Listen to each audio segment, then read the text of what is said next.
Okay, good afternoon, everyone.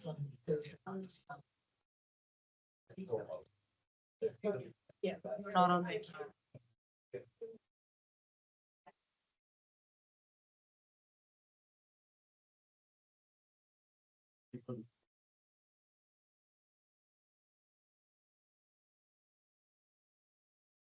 Okay, if we can all stand for the photo.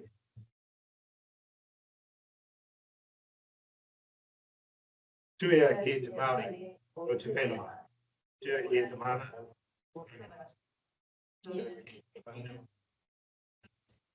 Thank you.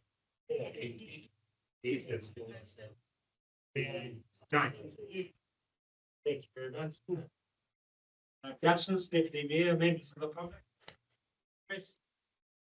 Good to see you all here. Where are we? November. We're just about there. So welcome to everyone. Apologies. Do I have any apologies for this afternoon? Councillor Fletcher? Was a full house? Can I have a move of that day? Thank you, Councillor Park, seconded by Councillor Westerman. All those in favour, please say aye. Against? Carried. Right, beautiful. Urgent late item, is that correct, Danny? When you move that we accept the late item? Correct. So there's a late item put forward there. The reasons outlined, Parade of Nations, temporary road closure. Is it the IMAN? Associated with the IMAN. Can I have a move of that be accepted as a late item, please? Thank you. Councillor Park, senior Councillor Greenslade. All those in favour, please say aye. Against? Carried. Right, confirmation of the minutes of the meeting held on the 29th of October. Any clarification of those minutes or any matters arising? Councillor Taylor. Clarification on resolution PDC 2024-10 by 12, item 4. It notes that I was going to Wellington, staying overnight. Did go to Wellington, I just didn't stay. So just that the minutes reflect what actually happened. Get homesick. Late flight. Thank you, Councillor. Thank you. We will duly note that, Deputy.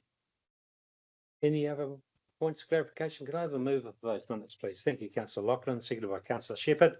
All those in favour, please say aye. Against? Carried. Item 5.1, approval of Councillor Lachlan. My interest for my dad being a small shareholder in Rangatira. Would like that noted? Yep, cool. Thank you, Councillor. Very small. Okay. Approval of a partnership agreement for the Northern Structure Plan process. Hilary. Good afternoon, Hilary. How are you? Good afternoon. Just quite an exciting one to bring to you today. So partnership agreement with multiple Māori land trusts on the I'll turn it up a little side. bit, just so you don't have to. Sorry. Oh, David. You're on speaker if you don't mind. Thank you.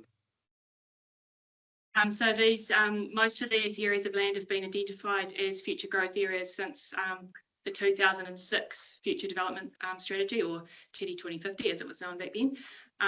So they've been, I guess, sitting there for quite some time, identified as a future growth, but without the processes to be able to take that forward.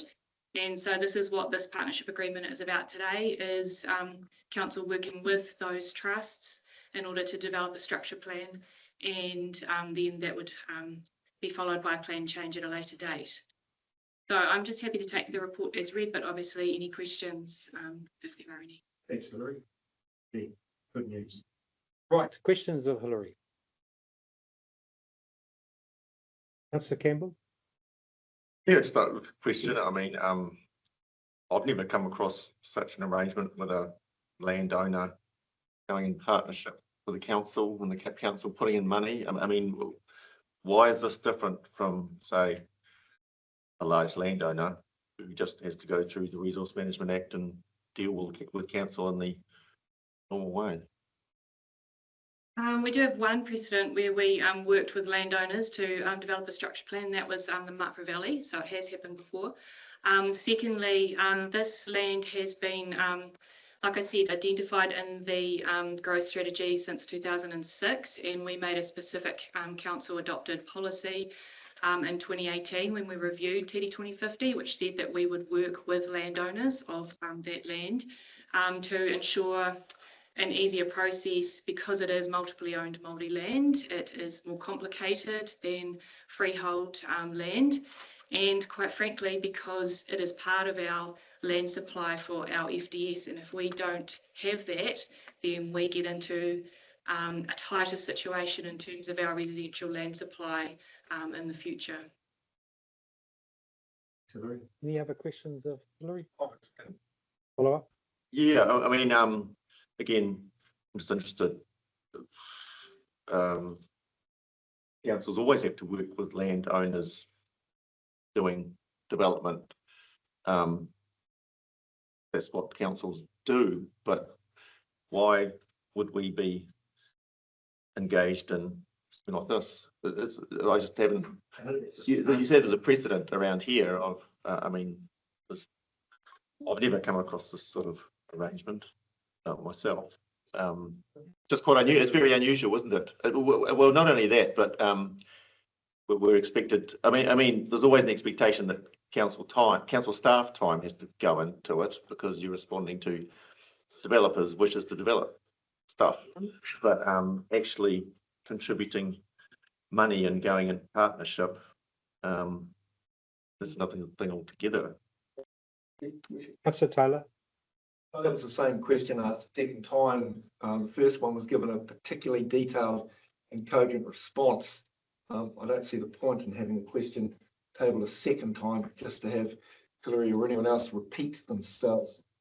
It's not a precedent, it's been done before, and required, if I just repeat Hillary's words, one of the national policy settings to maintain a percentage level of developable land to meet our residential requirements. We don't, we're in breach. It's pretty simple, I would have thought. Councillor Park? Oh, just through the chair, just in defence of that first term councillor, this is the first one for this triennium of this sort of plan change, but councillors have done it. It's definitely not a precedent. Through the chair, I mean, okay, it's not a precedent around here. I mean, I've been on the periphery of land development stuff, and it's fairly unusual to me. Certainly contributing, but the next question, what is this money exactly going to? It's not staff, the 100 grand. It's not staff time. Is it paying consultants, or is it straight to the landowners, or what is it?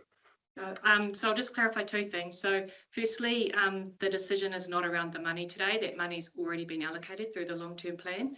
The decision today only relates to the council signing the partnership agreement. So the decision on the money's already been made. Secondly, for the in terms of what the money would go towards. So through a structure plan process, there's an array of specialist reports required, things like geotech, landscape, ecology, cultural assessments, and so on. So that the money would go, and as you'll note from the report, it is a half or 50-50 cost share arrangement towards the technical reports that feed into a structure plan process. Consultants, yeah. In some cases, there are situations where we have the technical support in-house where it can be provided, and infrastructure is an example of that, where we know our infrastructure the best, so that information sits in-house. But sometimes the technical side of things, where we don't have an ecologist, for example, in-house, that needs to go out to a consultant. So Leonard? Just reflecting on the precedent example, can I just clarify, Hillary? So when there's multiple ownership, it's quite challenging to raise capital. And in the example of the Mapara Valley, it was difficult for them to raise capital to enable their plans, which is very similar to this situation where there's multiple ownership. So that ability to raise capital is quite a challenge. So it's really around the council supporting communities to get the outcomes that they want. Yeah. Would that be correct? Yes, through the chair, yes. So partly that, but also partly when you get into a situation where you have multiple landowners, it can be difficult for them to work together to form a private plan change. That would be the alternative on their own.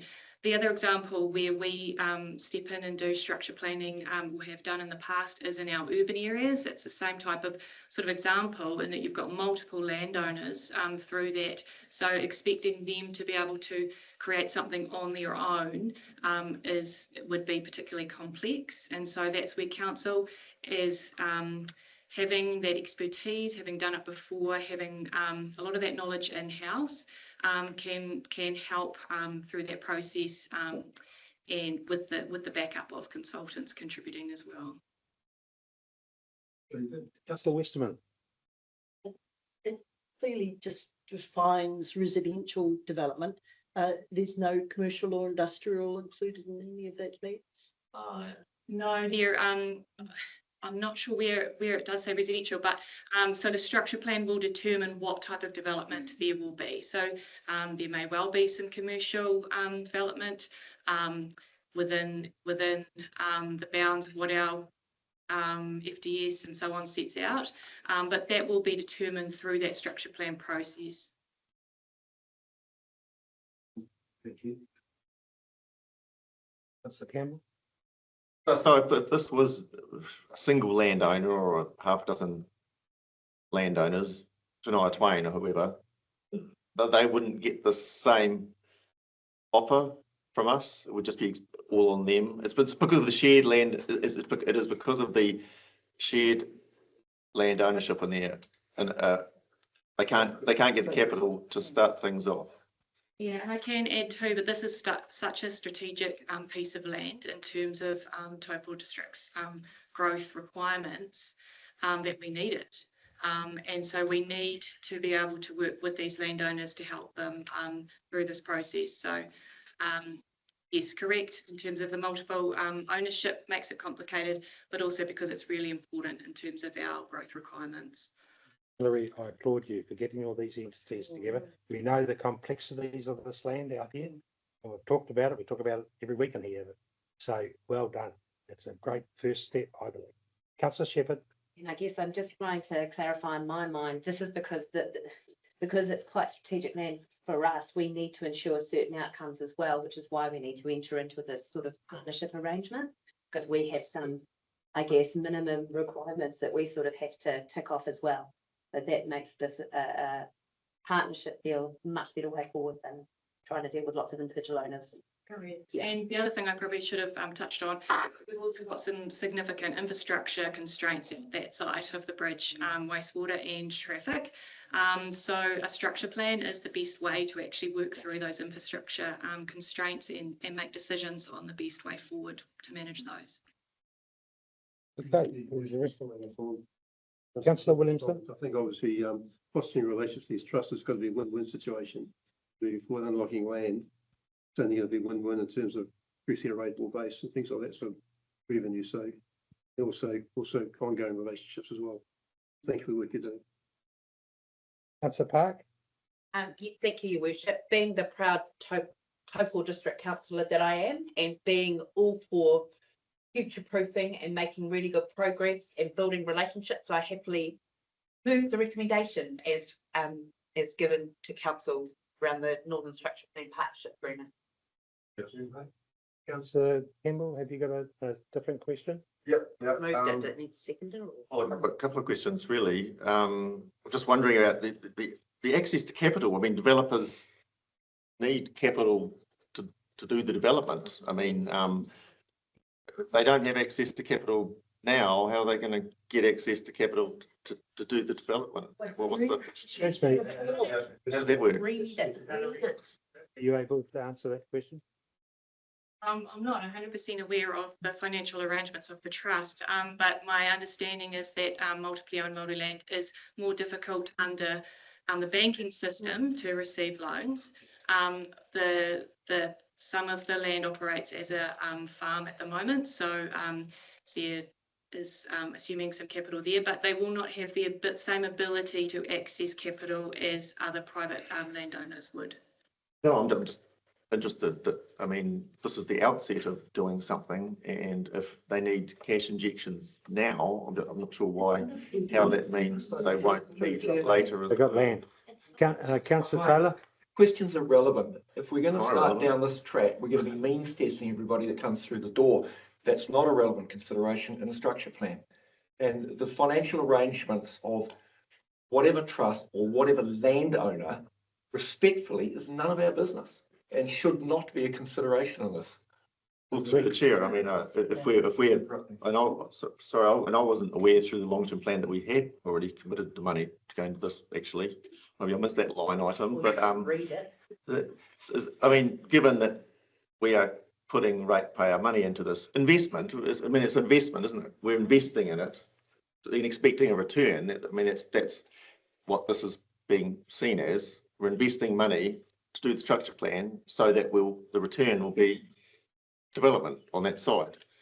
So that's why I think my question is kind of relevant. What's the likelihood of the development actually happening? Yeah, well, get it out enough now. I'm calling for a second. I'll look through the chair. I do have a further question. Second by Councillor. Oh, sorry, conflicts here. Do I have a seconder, please? Chair, Chair, I have another question. One last question. only. If this is a debate, that's what this is, isn't it? This is a chance to ask questions, is it not? Questions of clarification and pertaining to the item. You asked 3 questions before, all about the same thing. So, fairness to Hillary, if there's a absolute clarification question, I'm happy to allow it, but I won't carry on the same. Well, I suppose, are we opening ourselves up to some sort of joint venture with ongoing costs, or is this it? So doing the structure plan and then letting it go from there, is it? Yeah. But the agreement solely relates to a structure plan process, so that's where the deal stops, I guess. And there may be some reassurance in there too that because it's a 50-50 cost share, if the contributions in the partnership aren't flowing equally, then there are some clauses in there about the process being paused or stopped, or however that needs to be addressed. So we've worked quite carefully through those considerations to resolve any conflicts or issues through the process. And I suppose a follow-up question really is, well, if we don't do this, are we convinced that development is just not going to happen nearly as fast as it otherwise would? I mean, are you convinced that's the case? We would not be meeting our current requirements under our current, the FDS that we're putting out at the moment, that we're consulting on. That includes primarily the Rangatira E land as part of the numbers, I guess, that we need to meet our future growth. And if this does not move forward, then we will need to look somewhere else, and that's a very hard proposition. Been moved by Councillor Parks, seconded by Councillor Taylor.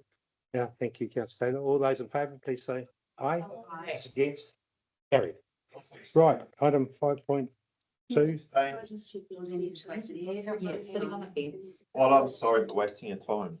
Councillor Lachlan, yours declaring an interest in that. Noted that. Noted. Of that interest. Okay, This is and my interest rate. Councillor Campbell, your abstention? Right, 5.2, adoption of the report on dog control, policy and practices. I shouldn't, should I? Cameron. I'd just like to take this opportunity to introduce Cam Tate. So for those of you that don't know, Cam took over when Ross McDonald left council to go overseas in September. Cam has been with our council for 7 years as our compliance team leader, and now he is our compliance and regulatory manager. So for those of you that don't know him, and he's going to take us through the report this afternoon. Well done, Cam. Good afternoon. Congratulations on your appointment. Good to see you again. Good afternoon, Mayor and Councillors. This Section 10A report gives us the opportunity to reflect on the accomplishments of the compliance team during the 2023-2024 period. This year has been a significant one for advancing our commitment to responsible dog ownership and animal welfare. Our council's dog control initiatives have not only aimed to ensure community safety, but have also focused on education, adoption and infrastructure improvements to better serve our residents and their canine companions. One of the highlights of the year has been the success of our dog safety education program in schools, which has reached hundreds of students across the district. By teaching children how to safely interact with dogs, we are fostering a culture of respect and safety while reducing the risk of dog-related incidents in the future. Our dog adoption program has continued to flourish, with another record number of dogs finding loving homes this year, 127. This initiative has connected families with their new furry friends while reducing the number of stray dogs in our community. Additionally, we are proud to report the completion of a major dog pound upgrade, providing a more comfortable, modern and efficient facility for housing stray and impounded dogs. The new facility enhances our ability to care for animals while meeting health and safety standards for both staff and animals. These achievements reflect our council's dedication to creating a harmonious community where dogs and residents can coexist safely and happily. We look forward to building on this success in the future. Okay. Any questions? Question, Cameron? Councillor Greenslade. Thank you, Cam. I'm from Turangi, which might sort of indicate some of my questions line. Thank you for the report. I read it very carefully. I think one of the concerns I had was the fact that we haven't really brought anybody to prosecution, have we? And we do have a major problem down there in Turangi with wild dogs roaming. They're not wild dogs, they're dogs that people have let out on the loose. And I remember Councillor Fletcher commenting about his dog being a Houdini, and we know that dogs are intelligent and they do have Houdini qualities, but it does seem of recent times that there are just too many dogs roaming around the streets in Turangi. And I'm sure with the number of people that you've got on the ground working, I just wonder whether a slightly more heavy-handed approach wouldn't go amiss for maybe teaching some people a bit of a lesson. Yeah, look, we're sort of in a economically challenging environment in some of our communities at the moment, and unfortunately, control of dogs and responsible ownership go hand in hand with some of those challenges. I'm happy to report that today our dog control compliance team are sitting at 96.3% registered. So we're on the way to getting that 99% registered that you know is set for us, and we have a lot of dogs coming into the pound. So part of that control of those dogs, excess dogs in the community that you talk about, is handled by way of registration, and those people who aren't responsible and don't register their dogs, those dogs are removed from them. So just a follow-up question. So if a dog is picked up and it's not registered and people don't come and pick it up, it gets not returned to sender, does it? Not at all. I mean, we assess the dog while it's with us, and then we do another assessment to see if it's suitable for adoption. So, as we've had 127 adoptions in the last financial year, and we're well on the way to beating that for the next financial year, or this current financial year. And you know, if the dog doesn't return back to its owner, or it's not adopted, then we can't keep them forever, unfortunately. Do you consider Turangi to be an issue? I think not an issue, but a challenge. Thank you. Should be a politician then. Very good politician. Councillor Williamson. Thank you, Ken. Great. This time you might have covered some of your commentary this there with the number of infringements have gone from just over 1,000 to over 1,600. So what's the common trend there for that nearly 60% increase infringements? As Councillor Greenslade has said, we're picking up and we're enforcing more. So that's part of a ramp up to gain more compliance, and also it's a sort of result of those challenges within the community in terms of those control of dogs. Just to add to that, what we see when we see an economic downturn is people don't look after their animals. And as much as we try and educate and enable our community to look after their dogs, we do have to draw the line somewhere and start to infringe people who aren't doing the right thing. Councillor Taylor. Thank you, Bishop. That was going to be one of my questions, but so thank you for that answer.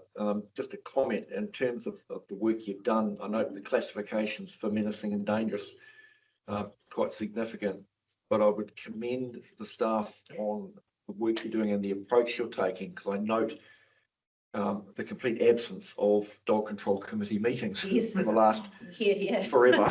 So that indicates the lack of appeals against that, that the work the team are doing is clearly resonating with owners and having the right effect. So please pass that on to the team. Well done. Work. Looking for more work, are you? All right. Thank you, Cam. Really appreciate it. And yeah, you do a tough job. And you know, as you know, I've been involved in a few of them lately, and yeah, the way you've handled things, and you know, we truly appreciate and very professional from your team and Jess. Good to see you guys. Resolution there, recommendation that we accept the report. Thank you, Councillor Williamson. Do I have a seconder, please? Thank you, Councillor Lachlan. All those in favour, please say aye. Aye. Against, carry. Thank you, guys. 5.3, approval of capital carry forward from 2023-24 to 24-25. Jeanette. Dogs to money. Good afternoon, Jeanette. How are you? Good afternoon, Your Worship, councillors. I would take this matter as this item as read. However, I'll just talk through a couple of things and maybe give you some numbers. So this is a result of carrying forward budget in the capital area that was unspent at the end of last year, and it was unspent for a variety of reasons, which are listed there. In terms of the projects we're carrying forward, when I wrote the report, there was on that list that you've got there, 74 of them had already had 14.2 million spent to date. And of the 41 projects where there was no spend, the majority of that was 1.4 million was roading, which, as we know, roading tends to happen more in the summer months, and 1.7 related to water. And one of those large items is the Cannock Reservoir. We released $4.25 million worth of budget, and we released 1 million of NZTA share in the roading area. I'm happy to take any questions. Thanks, Jeanette. Any questions, Jeanette? Straightforward. Thank you. Is the resolution? Move, Your Worship. Sorry? Remove it. Happy to move. Thank you. There it is up there. Happy with the wording? Cool. Be moved by Councillor Lachlan, seconded by Councillor Park. Sorry, Colin. All those in favour, please say aye. Against, carry. Thanks, Jeanette. Right. 5.4. Performance report. Madam CEO. Good afternoon, Councillor. Worship, councillors. Good afternoon. Just in terms of introducing this report, I would just acknowledge this is the last time this format. The awesome team have been working on this report template, bring in some more quantitative data aligned actually with my KPIs. So next month you'll see a slight change in the format. So look forward to giving you a look at that. It's feedback on that. What you will note in this month was actually the absence of a finance report. The team are very busy actually. Just making some changes following the last phase 3 introduction of Project Quantum. While that's disappointing, we do have 2 council meetings coming up in fast succession. So we've got one on the 10th and one on the 17th of December. So there's an opportunity to give you that information at our next council report, next council agenda meeting, which is not too far away here and there. So apologies for this month for the financial information, but that will come through shortly. Other than that, key themes, local water's done well, which we had a workshop on this morning. You can see that impacting across the organisation. So each of the GM reports, they've talked about how their work is, actually how much work they're doing on that across the organisation. A lot of theme around there in terms of our new building and preparing our staff for the starting move into our new building early next year, which is great. And thirdly, the Ironman event that's coming up, and these major events really do take a whole organisation approach to success. For the report today, just really acknowledging the whole organisation is pitching in to make sure that's a success too. So that's my piece at the beginning. I'm sure my awesome exec team will be happy to answer any questions. Otherwise, we can project update. So just clarify that the financial report will come out as a separate item. Yep, so we will either give it to you via email or we'll put it into the next council report. Obviously, given our 2 council meetings in December are quite in quick succession, we're actually working on your report for the 10th of December. Okay. Right. Good afternoon. Howdy, your worship. Sheila, Fennell. Members, executive. Nice to see you. Nice to see you all. Just a summary from me today. As Julie mentioned, this report actually will remain the same, but the preceding part of the performance report will change significantly in the new year. And this is our last significant project report for the calendar year. And we've got a lot on, as you know, leading into the 70.3 and around the lake and all those other wonderful things like New Year's. Just to recap on the snapshot of what you see here, this is 21 projects. This is the life budgets totaling 111 million. So it is a fair chunk of what we do, even though there's probably projects you're involved in or you see out in the environment that are not on this list. What I can say is that I do track the capital budget spend as a proxy for project delivery, and we're on target so far this year, so I'm very comfortable with that. I'll just jump into the 6 short key changes that you'll see here, basically itemised by the arrows. Many of you here today would have been here earlier for the local Waters Done Well workshop that Joe and Tony ran, and you'll be aware that while timelines are very tight, we do have a little more clarity on those timelines. So that's what's shown by the decrease in risk around time for that particular project. For Project Quantum and Tech 1, time and cost risk have both increased due to the phase length of implementation increasing, but that's largely to support the business and the day-to-day usage. Crown Road, time risk has decreased as CAMX and Unison track really well, and there's a minor scope risk increase as valid variations have been identified and are being assessed. Erosion control, excitingly, the time risk has decreased as we've just recently had a really successful hui out on the lake last Wednesday with hapu iwi to see firsthand some of the erosion around the lake shores and discuss moving forward with possible solutions. For the airport apron, the time risk has increased to cover the import of metal as a fill as the pumice stabilisation doesn't meet aviation requirements. And interestingly, the asphalt for the apron might be laid at night to reduce any impact on the busy period leading into summer. Peter van Niekerk is here today in person. He's going to just discuss Southern Trunk Main and Tauhara Ridge Reservoir, the 2 projects he project manages. Yeah, as Padel mentioned, I will just update you on the 2 projects. One would be the Southern Trunk Sewer, the one that's in everybody's faces every day when you drive down the lakefront. The project is progressing well, even though it doesn't look like it. We've had some challenges.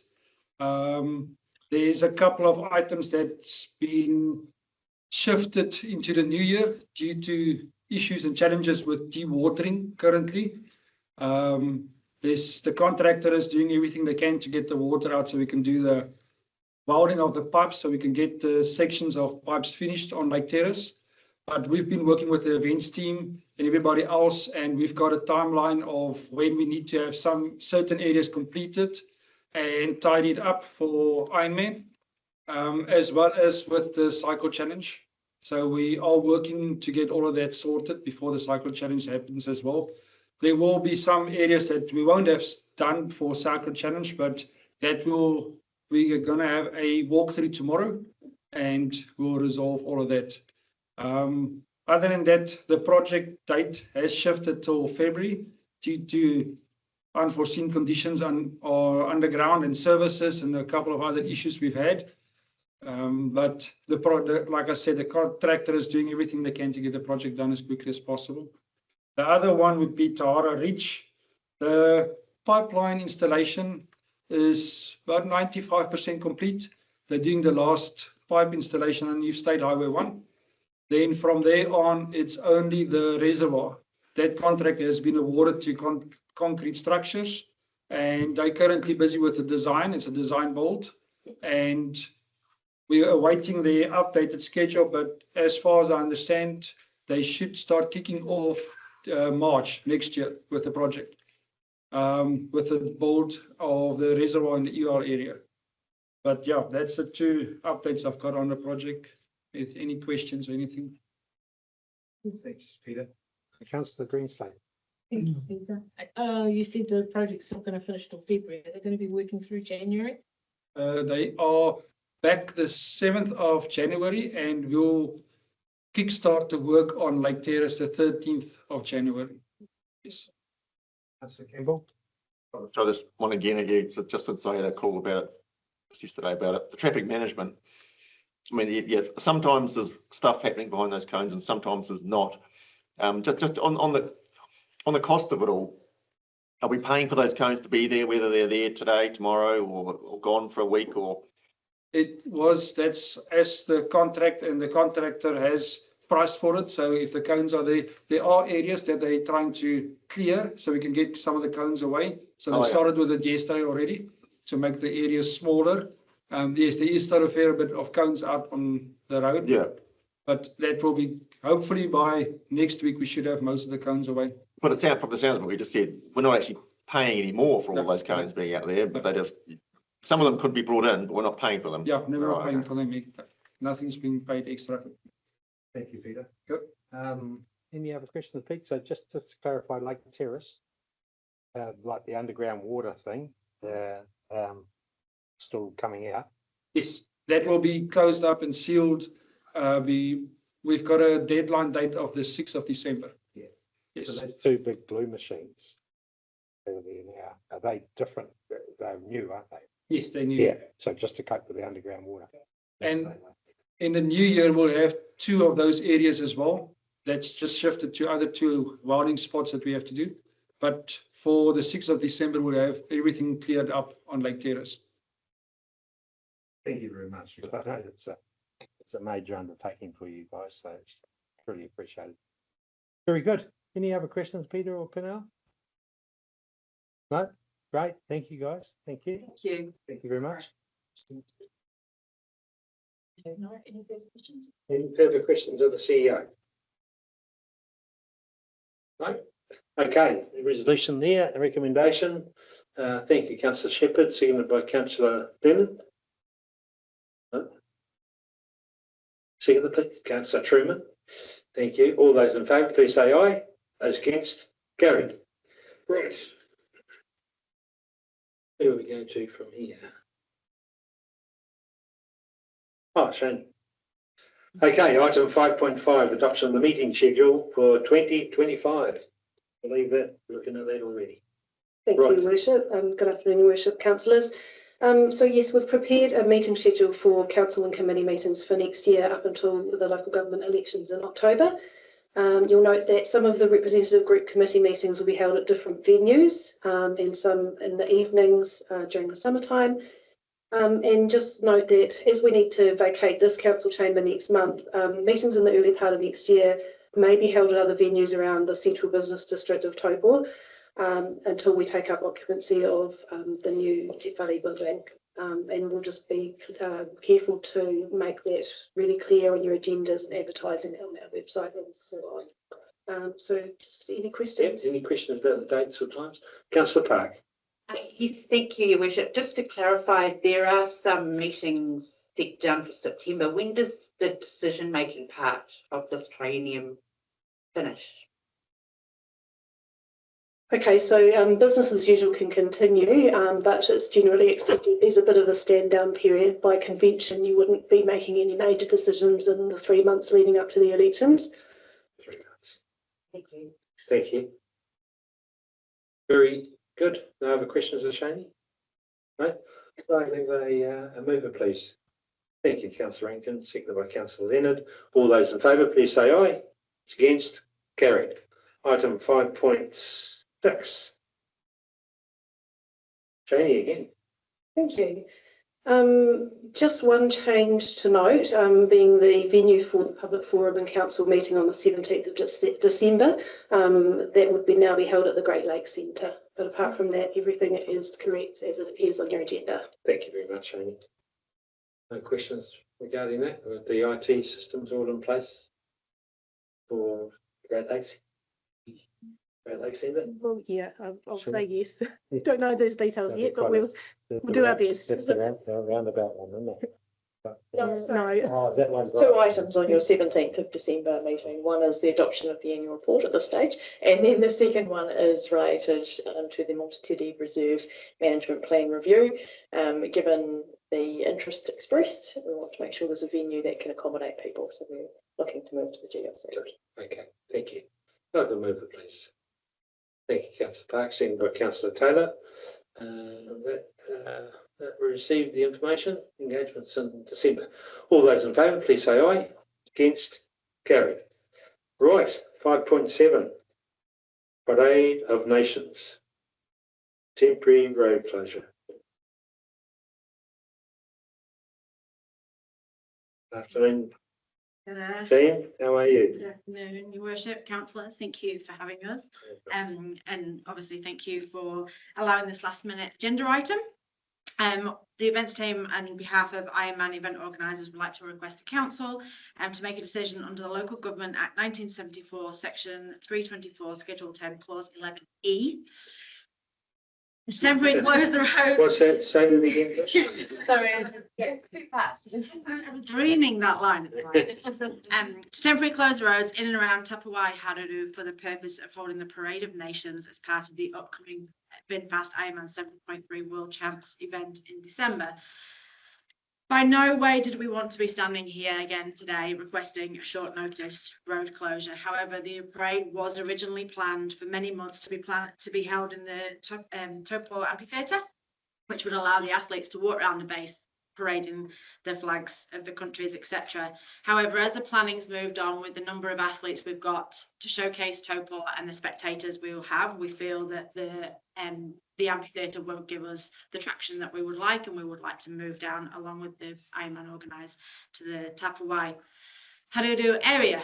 We will have approximately 4,000 athletes as well as community, and Taupo will truly be showcased. So we feel like this is the best area. The events organisers, along with ourselves, the events team, will communicate these closures if approved by yourselves via both written correspondence and by visiting the affected business and residents along the area. The necessary amendments will be made in the traffic management plan, and road signage will be undertaken by the event organisers. As part of the agenda paper, we have listed and outlined the roads that we would like to close for a short period of time on Thursday, the 12th of December, from 2 p.m. to 5:30 p.m. Please. Very good. Okay, Sarah. Any questions? Councillor Park and then Councillor Campbell. Yeah, just through the chair, can I say, Sarah, that I know that the quick turnaround to get this agenda item done, well done, because I know that we are a stakeholder in this event, but we are the compliance arm, but it has been very fast moving beast. I mean, it's only been a best part of a week that it's been really talked about. Yeah. So I sort of liken it a bit to the track to town with supercars, and the community buy-in and the fact that it's going to bring so many people into the town centre, I think can only be a positive for any business in town, to be quite honest. And so I will be voting in support of this. Thank you. Thanks, Councillor Park. Councillor Campbell. Well, just a detailed question, like all the competitors know this is going on and what they're going to pack a flag or something. It's the Parade of Nations. So there's 4,000 athletes, Yeah. 6,500 athletes that are competing in the event. And if you had a Google of any Parade of Nations, they walk around as they do with the Olympics, and they literally parade their flag around and showcase their country as an athlete. Oh, okay. So say from the United States or something, someone figured out who's going to bring the flag and all that sort of stuff. Yeah, all organised by Ironman. I haven't got time to buy flags, so they're doing it all. They're on it. But for us, as the organisers, we help them get the event. We've done that here though. Anything? This will be the first. This is the first one, so it will really showcase and activate Taupō Haruru, which is. Okay. It's basically the same track as the Ironman, as the Christmas parade, is it? No, so not quite. It will start at the Love Taupo sign, Oh, okay. and they will parade so it's either side along Robert Street and through on the lakefront, and then they will head up Tongariro Street and into the domain, under the Grant Tree and into the domain. So there is already a road closure, a part of Tongariro Street. Yeah. And that's that top section. So we're just adding for the lower, for the safety, if nothing else. Cool. So. Very good. Thank you, Sarah. Councillor Williamson. I just support Anna's commentary on what the proposal, so thank you. Thank you. Cool. Any other questions, sir? Tracy, nothing to add? No? No, that. All good? There is 119 countries involved. 119. Yeah. A lot of flags. It's going to be pretty. A lot of flags. A lot of flags. Pretty epic. Iron Man are providing the flags. Yeah. They're doing the flags. I haven't got time. Yeah. No, I know. It's fun. I know. All right. Thank you, ladies, and thank you. And I know your workload is huge at the moment with all this various queries and what have you coming in. You know, people, I don't think that locals actually realise what's happening yet, but they will at some stage. But, you know, we're honoured to be hosts, of course, and it goes with a lot of work. It's all very well saying we're doing these things, but then everyone else has got to do the work. So, yeah, much appreciated. Thank you. Very good. Happy to move. Thank you, Councillor Shepherd. Need a seconder, please? Councillor Park. All those in favour, please say aye. Against? Thank you. Closed. Thank you. Thank you so much for your help. Thank you. Happy parading. TikTok. Yeah. All right. What else we got? Is that it? Yes. Yes, that's it. It's going on with that team. Yes. And see Steve there as well. Thank you, Steve. Doing a great job. Yeah. Okay, can I move into competence, please? Thank you. Moved by Councillor Parks, seconded by Councillor Williamson. The reasons outlined. All those in favour, please say aye. Against? Carried.